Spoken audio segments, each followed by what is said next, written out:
Kali ini saya akan menghubungi teman saya waktu kuliah di UNS, ngambil pasca sarjana komunikasi. Sekarang dia ngajar di Universitas Muhammadiyah Bengkulu, Mbak Nurlianti.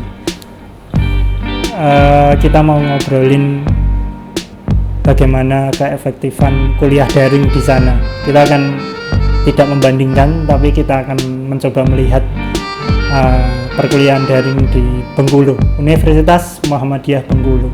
Kita coba hubungi.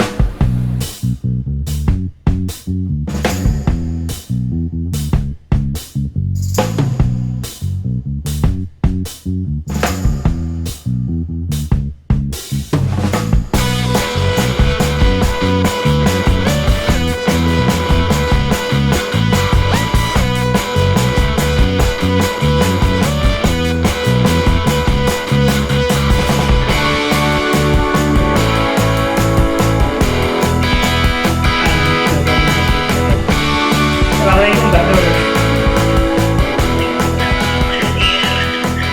Sehat Mbak Nur. Alhamdulillah. Dan aku tahu kayaknya Mesir juga sehat. Sehat, alhamdulillah. Mesir kita. Iya. Sekarang aktivitas apa Mbak? Aktivitasnya belajar, terus di rumah, sama kalau ada rapat sekali-sekali online, rapat. Tapi lebih banyak karena work from home, lebih banyak di rumah. Oke. Mbak Nur, rumahnya mana? Sekarang stay di Kabupaten Kepahyang, salah satu kabupaten Provinsi Bengkulu. Oke. Kemudian ngajar di Universitas Muhammadiyah Bengkulu ya? Benar sekali, kok tahu? Tahu.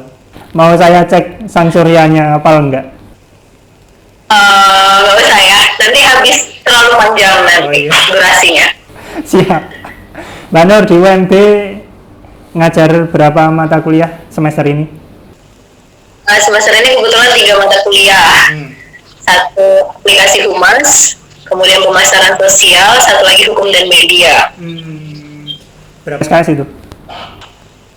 7 SKS totalnya. Aplikasi humas yang 3 SKS, media hukum dan media sama pemasaran sosialnya 2 SKS. Oke. Mbak, pembelajaran kan mulai Februari atau Maret ya? Januari, Februari lah, seperti itu ya?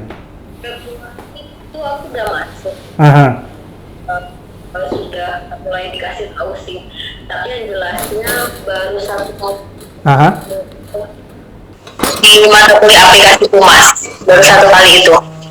Jadi sebetulnya udah dirancang untuk minggu depannya itu dimasuk di hukum dan media sama pemasaran sosial, tapi ternyata itu udah keburu ada instruksi, kita belum bisa untuk hadir waktu itu, terus ya udah akhirnya belum pernah sama sekali untuk 2 mata kuliah itu. Oh, terus sekarang daring ya Mbak ya? Sekarang daring, memanfaatkan teknologi Pakai apa Mbak? yang pernah diajarkan sama Mas Ira, pakai Classroom. Jadi sebenarnya dosennya awalnya gaptek juga sih. Aku kan gaptek. Jadi awal belajar dulu pakai aplikasinya. Ternyata dari beberapa mahasiswa sudah tahu sih aplikasinya. Jadi nggak usah terlalu banyak biasa, tapi ada beberapa juga yang kesulitan mengakses. Maksudnya nanya, ini gimana bu, gitu. Aku bilang ya tanya sama temanmu yang tahu aja ya, daripada dijelasin satu-satu. Kuliah daring tantangan bagi dosen apa Mbak?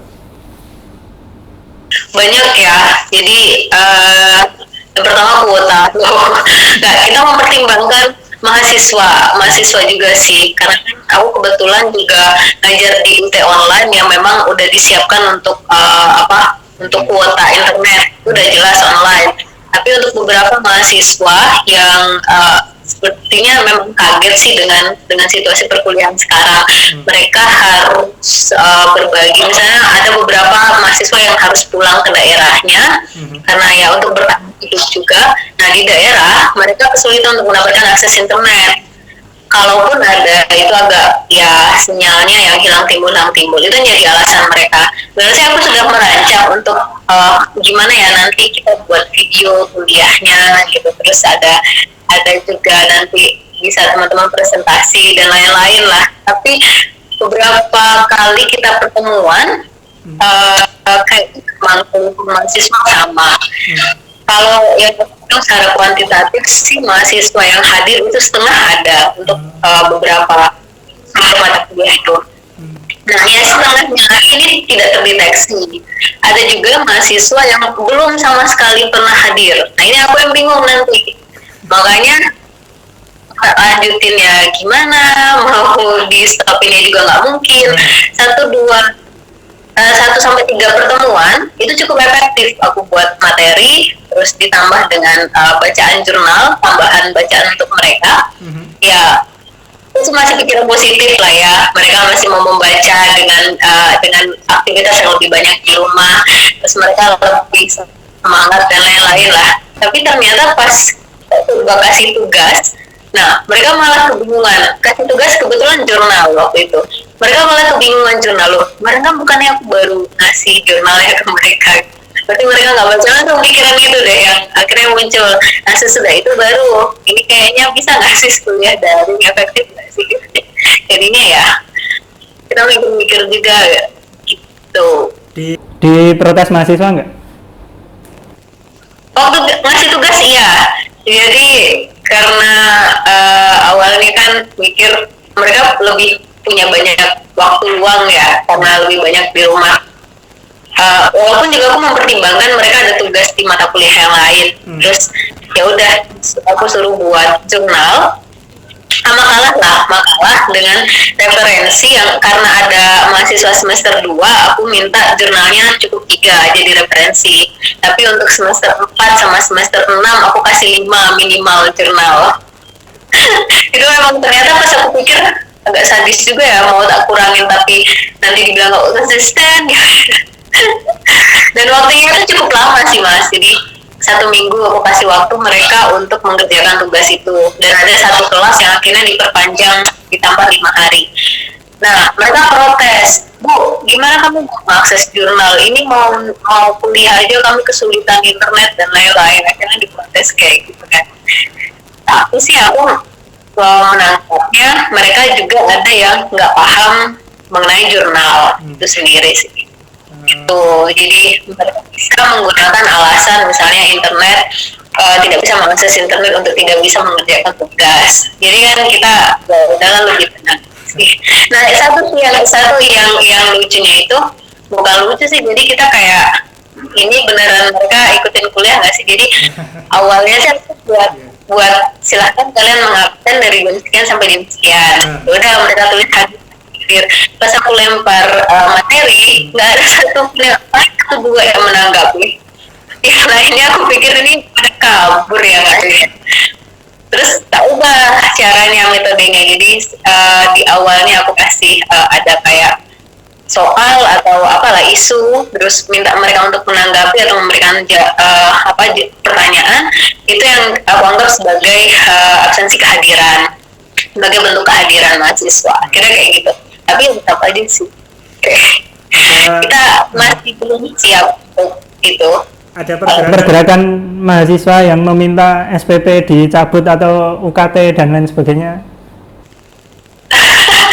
Nggak tahu ya, tapi karena aku memang dosen yang baik hanya mengajar saja jadi sejauh ini belum ada mahasiswa yang protes itu kabur langsung sih. Nggak tahu kalau misalnya ke Kajur atau ke Dekan mungkin ada, dan di beberapa kampus ada beberapa keringanan untuk mahasiswa maupun dengan sekarang yang terjadi kan gitu.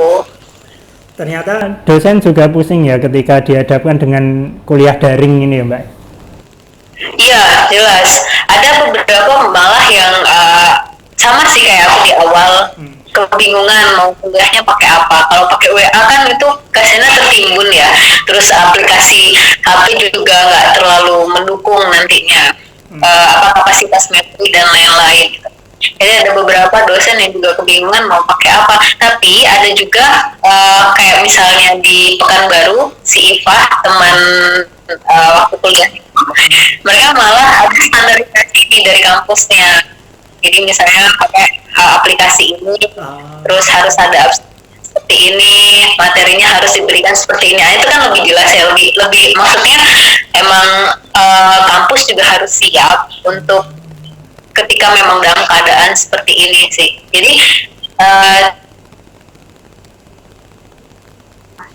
untuk melaporkan progres perkuliahan dengan mahasiswa gitu, karena sudah dibuat ini indikator-indikatornya gitu. Mbak pernah nyari hikmah dari kuliah daring ini nggak? Apa ya? Banyak sih ya tentu ya kalau dibilang hikmah ya. banyak banget sih, karena kayak aku sendiri ternyata memang dari aku belum terlalu siap untuk menjangkau mahasiswa yang misalnya jauh dari tatap muka. Terus ternyata memang teknologi kita belum begitu mendukung untuk kita merubah sistem tatap muka ke online. Walaupun kayak misalnya ada beberapa universitas yang sudah menerapkan ini sejak lama, gitu. Tapi untuk banyak kampus yang lain itu belum. Terus ya untuk kita membaca dan lain-lain ternyata memang masih sangat kurang terlihat gitu. Jadi ya agak keteteran sih.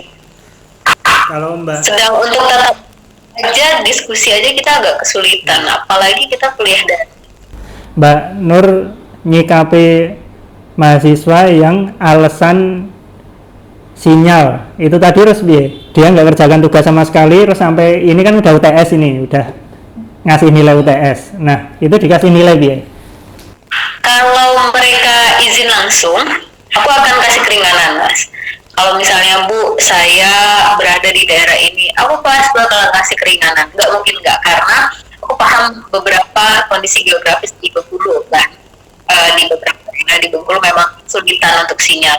Terus juga nggak tahu orang mereka masih ada pendapatan untuk memberikan mereka kuota internet atau tidak. Itu yang aku pikirkan. Tapi untuk yang tidak ada kabar sama sekali, terus yang seenaknya ngirim tugas terlambat, tidak ada keterangan apapun, tidak sepertinya. Kalau sejauh ini sih aku belum bisa nerima itu, karena ya mereka enak aja buat gampang semuanya, kita yang mikirin. Nah, itu sih. Artinya dalam kondisi seperti ini dosen lebih cenderung menempatkan kemanusiaan itu di atas tugas itu. Kalau aku ya, karena itu tadi paham dengan kondisi geografis misalnya kan, karena aku tahu juga banyak mahasiswa yang berada di daerah itu yang pulang mereka, dan memang kondisinya memang beberapa daerah sinyal. Bijaksana ya berarti. Ya itu tadi harus ada kayak izin, permohonan maaf misalnya kan. Tapi kalau misalnya ini juga karena dilihat jumlahnya ternyata banyak juga mahasiswa yang tidak mengirimkan tugas. Nah ini juga aku bingung nih, pas mereka punya gimana lainnya. Jadi makanya ini yang buat apakah kita maju, tapi kan nggak mungkin, mereka udah bayar, kita nggak ngasih kuliah apa-apa kan nggak mungkin juga. Itu kan Mbak Nur kan dulu kuliah S2 paling bagus ya, itu kan seperti itu kan. Oh gila, ngarang gitu, nggak ada itu ngarang kayak itu. Mbak, harapannya Mbak? Harapan? Kenapa? Harapan? Oh harapan, semoga ini segera membaik ya, Indonesia segera membaik, COVID-nya segera berlalu, ada penanganan memang yang serius dari semua pihak. Kemudian juga saya berharap mahasiswa sih tetap semangat. Aku selalu pas di kuliah itu bilang keterbatasan perkuliahan kita semoga tidak mengurangi semangat. Padahal itu menyemangati diri sendiri juga sih sebenarnya, untuk tetap semangat dengan kondisi ini. Gitu sih harapan semua dari masyarakat Indonesia sekarang, aku pikir sama. Semoga ini cepat berlalu. Oke, siap Mbak Nur. Mbak, terima kasih Mbak Nur. Sampai jumpa nanti di lain waktu. Dadah.